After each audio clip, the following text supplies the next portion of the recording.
അപ്പൂട്ട, വിളക്ക് കരിന്തിരി കത്തുവാണല്ലോ അപ്പൂട്ട.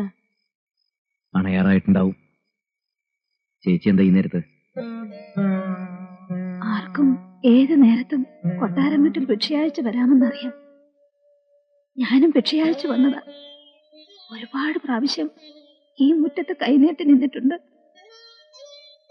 ഇന്ന് ഞാൻ കൈനീട്ടുക എന്റെ മോൾക്ക് വേണ്ടി.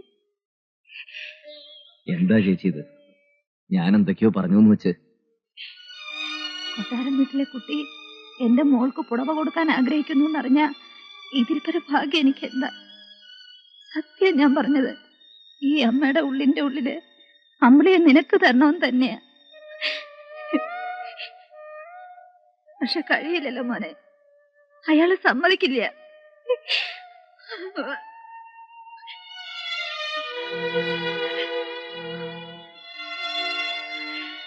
നീ പറഞ്ഞില്ലേ അവൾ അമേരിക്ക സാഹിബിനെ കണ്ട് മയങ്ങിന്ന്?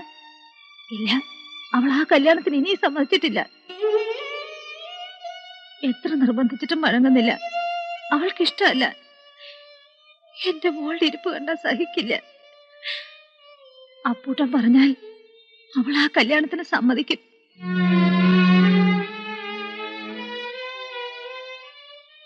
അപ്പൂട്ടൻ പറഞ്ഞാലേ അനുസരിക്കും. പറഞ്ഞു മനസ്സിലാക്കണം, അനുഗ്രഹിക്കണം. അറിയില്ലേ അപ്പൂട്ട?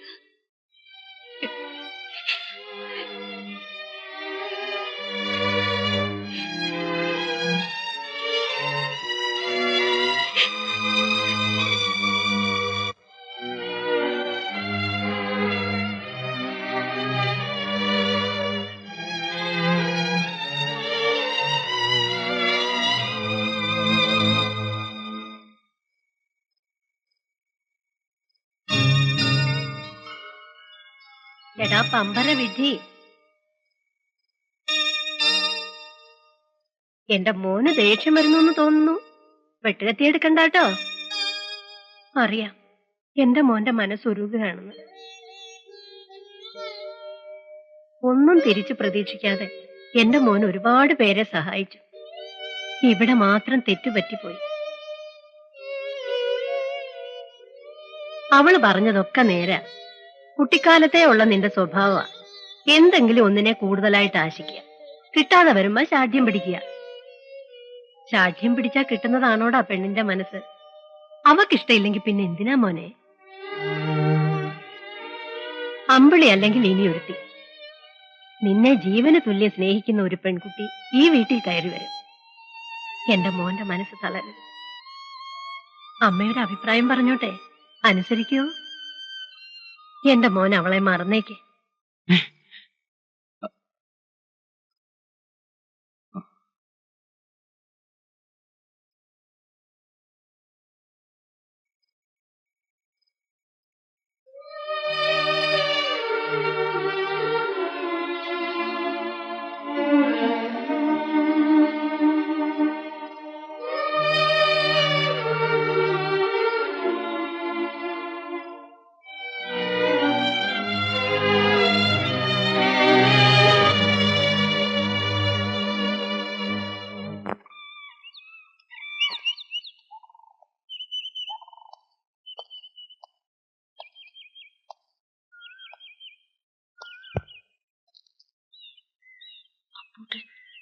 അമ്പിളി,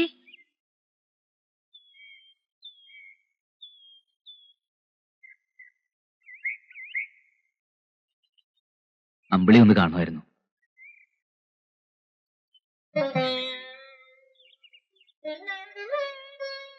മാപ്പ് അതർഹിക്കുന്നില്ലെന്നറിയാം. എന്നാലും പൊറുക്കണം. ഞാനൊരു വിവരമില്ലാത്തവനാ. പഠിത്തവും കുറവ്, വകതിരിവും ഇല്ല. കുഞ്ഞുനാളിലെ ജന്മിയായതല്ലേ, അതിന്റെ അഹങ്കാരമാ. അമ്പിളി എന്റെ കണ്ണു തുറപ്പിച്ചു. അങ്ങനെ പറഞ്ഞു തരാൻ ഒരാളുണ്ടായിരുന്നില്ല. മരിക്കാൻ നേരത്തെ അമ്മ പറഞ്ഞത് ഓർമ്മയുണ്ട്. കാത്തു സൂക്ഷിക്കാൻ കഴിയാത്തത്ര സ്വത്ത് നിന്നെ ഏൽപ്പിക്കുക, നശിപ്പിക്കരുത്, എല്ലാത്തിനും ഒരു കണക്ക് വേണമെന്ന്. അന്ന് മുതൽ എഴുതാൻ തുടങ്ങിയ കണക്കാ. അവസാനം ജീവിതത്തിന്റെ കണക്ക് എഴുതിയപ്പോ തെറ്റിപ്പോയി.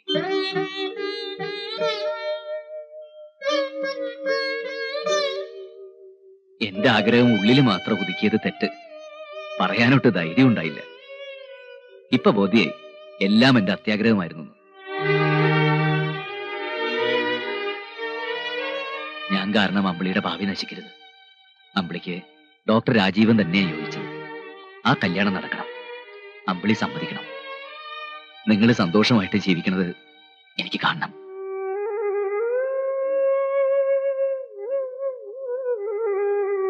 ദേ, അമ്പിളി പറഞ്ഞത് എനിക്ക് ഓർമ്മയുണ്ട്. ഞാൻ എന്ത് കൽപ്പിച്ചാൽ അനുസരിക്കുന്നു. ഇത് അപേക്ഷയല്ല, കൽപ്പനയാ.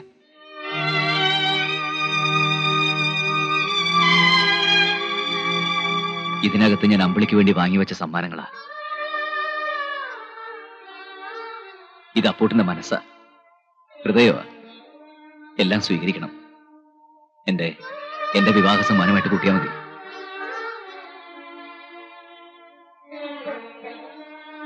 അപ്പൂട്ടൻസ് ക്ലിനിക്കിന്റെ താക്കോല തുറന്നു പ്രവർത്തിക്കണം. അതും അമ്പിളിക്കുള്ളതാ. അപ്പൂട്ടൻ ഇനി ഒന്നിലും കൈകടത്തില്ല. പേര് മാത്രം മാറ്റരുത്. അങ്ങനൊരു മോഹമുണ്ട് ഇപ്പോഴും. കൂടുതലൊന്നും പറയാനില്ല. എന്റെ അനുഗ്രഹം ഉണ്ടാവും എന്നും. പോട്ടെ.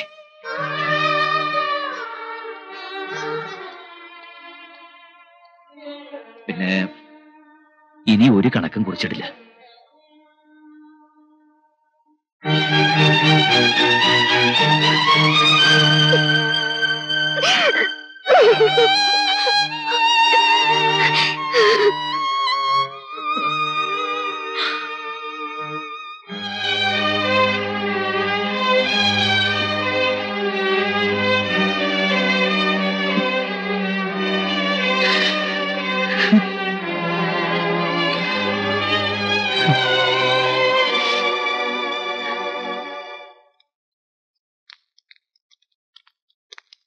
എന്താടാ നീ കാട്ടിയത്?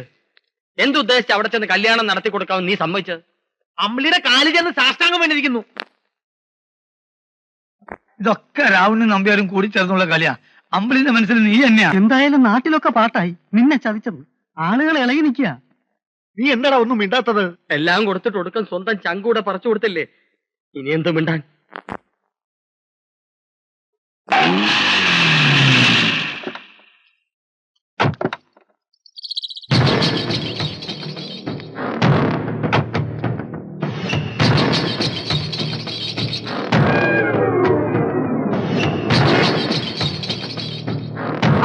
എല്ലാവരും ഉണ്ടല്ലോ.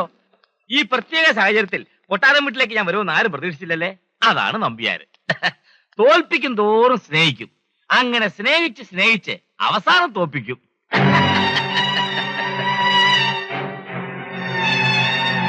അപ്പൂട്ട, നീ ചെയ്തത് വളരെ നല്ലൊരു കാര്യമാണ്. അതിന് നന്ദി കൂടി പറയാനാണ് ഞാനിപ്പോ വന്നത്. പിന്നെ ഇനിയെങ്കിലും അപ്പൂട്ടൊരു പാഠം പഠിക്കണം.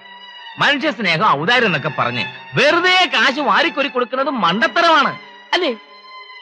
ഇല്ലേ, ലോക നടപ്പ് നമ്മൾ നോക്കണ്ടേ? ഡോക്ടർ പെണ്ണിന് ഡോക്ടർ ചക്കൻ, എഞ്ചിനീയർക്ക് എഞ്ചിനീയർ, കൃഷിക്കാരന് ഒരു കൃഷിക്കാരത്തി പെണ്ണ്. അത്രയൊക്കെ നമ്മൾ ആഗ്രഹിക്കാവൂ.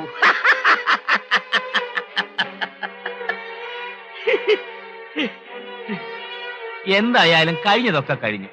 ഇനി നമുക്ക് കല്യാണം കെങ്കേമമാക്കണം. അപ്പൂട്ടം വന്നു നിന്ന് മുൻകൈ എടുത്ത് നടത്തി തരണം.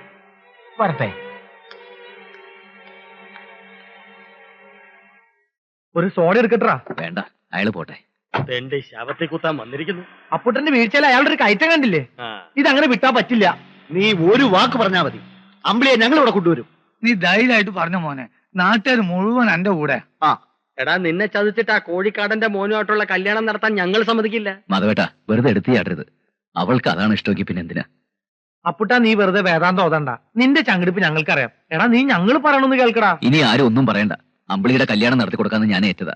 അതുകൊണ്ട് നമ്മൾ ഒരുമിച്ച് പോയി നിന്ന് നടത്തി കൊടുക്കുന്നു. നമ്മൾ ഒരുമിച്ചല്ല, നീ ഒറ്റയ്ക്ക് പോയി നടത്തുന്നു. വരണടാ, പോവാം.